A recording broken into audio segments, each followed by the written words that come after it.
Hi guys, നമുക്ക് തൃശ്ശൂരായിട്ട് പുലർച്ചെ വെടിക്കെട്ടിന് പോയാലോ. അപ്പോൾ ആദ്യമായിട്ടാണ് കേട്ടോ മര്യാദയ്ക്ക് കാണാൻ പോകുന്നത്. അങ്ങനെ ഉറച്ച ഉദ്ദേശത്തോടുകൂടെ നമ്മൾ ബിനിയുടെ റൂഫ് ടോപ്പിൽ കയറിയിട്ടാണ് ഇരുന്ന് കാണുന്നത്. അപ്പോൾ നമുക്ക് ഫസ്റ്റ് തിരുവമ്പാടിയുടെ വെടിക്കെട്ട് കാണാം.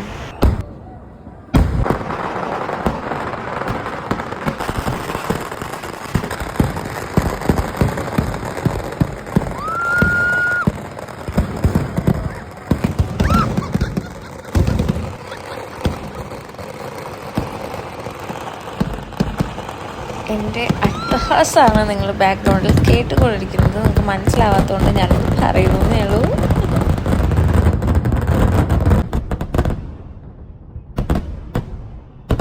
തിരുവമ്പാടിയുടെ വെടിക്കെട്ട് കഴിഞ്ഞിരിക്കുകയാണ്. നോക്കൂ, പുതിയ മേഘമൊക്കെ വന്നു. അത് കഴിഞ്ഞിട്ട് നമ്മളൊരു 1.25 മണിക്കൂർ കാത്തിരിക്കേണ്ടി വന്നു. 4:15 തിരുവമ്പാടിയുടെ കഴിഞ്ഞിട്ട് 5:30 പറമേക്കാവിന് പൊട്ടിക്കാൻ. എന്താണെന്ന് വെച്ചാൽ ഈ ഗോപുരം കണ്ട നായ്ക്കനാൽ ഗോപുരത്തിൻ്റെ അവിടെ ഒരു ആനയുണ്ട്. ആനയെ മാറ്റിയിട്ട് അടുത്ത ആനനെ കൊണ്ടുവരണമെന്ന് കുറേ നേരം അനൗൺസ്മെൻറ്റ് കേട്ടു. പിന്നെ കുറേ നേരം പൂരപ്പറമ്പിൽ ഒരു കാർ കിടക്കുന്നുണ്ട്, അത് മാറ്റണം എന്ന് പറഞ്ഞിട്ടായി. നമ്പർ വരെ എനിക്ക് ബൈഹാർട്ടായി. KL01 BZ EZ ആണ്, ക്ലിയർ ആയില്ല.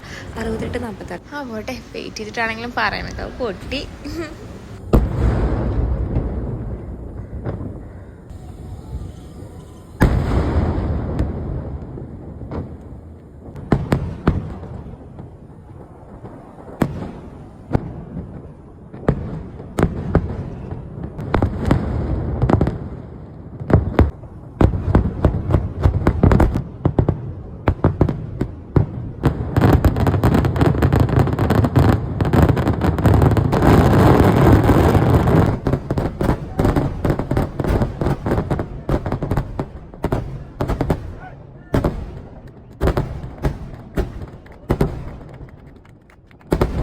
അങ്ങനെ നമ്മൾ വെടിക്കെട്ട് കഴിഞ്ഞു ഗൈസ്.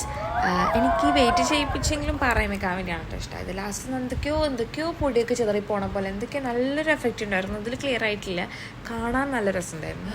അപ്പം അങ്ങനെ. പക്ഷേ ഞാൻ മുമ്പത്തെ വെടിക്കെട്ട് കണ്ടിട്ടില്ല, പക്ഷെ നല്ല കേട്ടറിവുണ്ട്. പണ്ടത്തെ എന്തൊക്കെയോ ബോംബുകളായിരുന്നു എന്നൊക്കെ. ഇപ്പം നമുക്കതിനുള്ള കുറേ ലിമിറ്റേഷൻസ് ഉണ്ട്. ബട്ട് ഈ സിറ്റിയുടെ നടുക്ക് നിന്ന് ഇത്രയ്ക്കൊരു ഭൂകമ്പം ഉണ്ടാക്കാൻ അത് നമ്മുടെ തൃശ്ശൂർക്കാർക്കേ പറ്റുള്ളൂ എന്ന് എനിക്ക് തോന്നുന്നു. സോറി. അപ്പോൾ അതൊക്കെ കഴിഞ്ഞ് ഞാൻ തിരിച്ച് വീട്ടിൽ പോയി. ടാറ്റാ.